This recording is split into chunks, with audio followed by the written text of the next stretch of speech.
Right, mate. Tonight we're diving deep into something older than the stones beneath our feet, tree worship in Britain. And not just that, how our ancestors believed trees could bring rain, bless crops, fatten herds, and even help with childbirth. Frazer, that clever Victorian bloke behind the Golden Bough, spells it out plain. Trees weren't lifeless, they were alive, full of spirit and power. Trees were credited with the power of making the rain to fall, the sun to shine, flocks and herds to multiply, and women to bring forth easily. And then the same powers were attributed to tree gods shaped like us, or even embodied in men. Now that is what I call proper reverence. Across Europe and beyond, people figured these spirits were the ones calling the shots on weather. The missionary Jerome of Prague discovered that when daughters of Lithuania begged their prince to spare the sacred groves, claiming felling them would destroy the house of God from which we get our rain and sunshine, they weren't messing about. Same with the Mundaris in Assam. Chop a sacred tree and poof, the rain might vanish in protest. In Cambodia, they dip a branch in water, a bit of sympathetic magic, to persuade the tree spirit to send down some showers. Pretty smart, right? A bit like pouring a drink for your mate to loosen up their generosity. And here at home, we've always had our own water-calling customs. At midsummer, villagers would drench trees that were cut for festivals, hoping that rain blessings would stick with them for the season. Swedish peasants used leafy branches in their furrows, a leafy crop enhancer. Germany and France had their Harvest May tradition, a corn-laden branch or even a whole tree fastened to rooftop barns, carrying the spirit's vitality through the year. In Greece, the iresion, an olive or laurel branch with ribbons and fruit, went on pilgrimages and stayed on front doors. Seasonal spirit maintenance, you might call it. India and parts of Africa had harvest festivals where big trees were felled, brought to villages and anointed with spirits and rice. Then came dancing, feasting and matchmaking. Tree worship getting you your harvest and your honey. Up in Gilgit, a sacred cedar, chaya tree, would bless the week's wheat. Seed smoked over cedar fire, baked into cakes, then dispensed to ploughmen.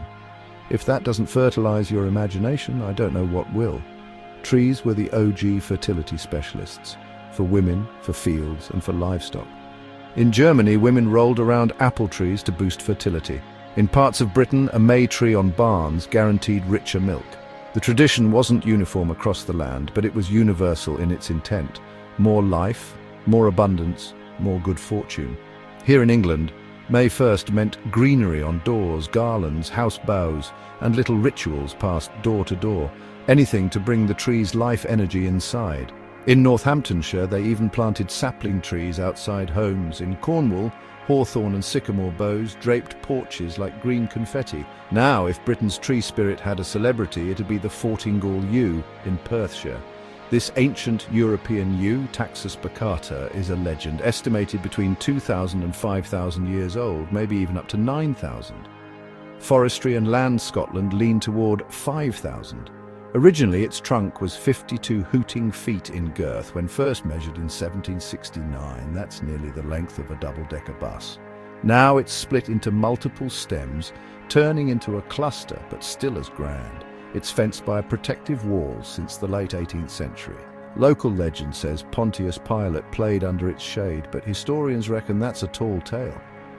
Nonetheless, its presence summoned early Christianity. Fortingall Church was likely built because this tree was already ancient and sacred. Cuttings from it helped build the yew conservation hedge at the Royal Botanic Garden in Edinburgh, preserving its DNA. And recently a twist, or should I say twig, a branch that was male started sprouting berries, turning female. Yews can do that, but at 5,000 years old? That's properly spectacular. Its legacy isn't just in one spot.